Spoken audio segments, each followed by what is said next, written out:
Kreator konten Vicky Naki baru saja menikah dengan penulis Tina Ndrose.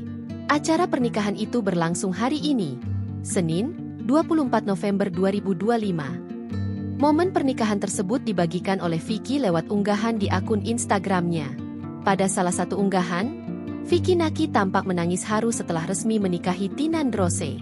Vicky Naki bahkan sempat menyeka air matanya ketika berhadapan langsung dengan Tina Ndrose. Namun, momen tersebut tertutup oleh musik lagu A Thousand Years milik Christina Perri. Sebelumnya, Vicky Naki sudah membagikan momen lamarannya yang berlangsung pada 9 Oktober 2025. Lewat unggahan itu, Vicky Naki mengabarkan pesta pernikahannya akan digelar hari ini, 9 Oktober 2025. Awal dari segalanya. Insya Allah besok kami akan membuatnya selamanya, tulis Vicky dalam unggahan tersebut. Kabar ini cukup mengejutkan publik dan para penggemar. Sejumlah selebritas memberikan ucapan selamat untuk Vicky Naki dan Tina Ndrose. Masya Allah, tulis Ciki Fauzi. Congrats bro, tulis Alshad Ahmad. Download Tribun X sekarang, menghadirkan lokal menjadi Indonesia.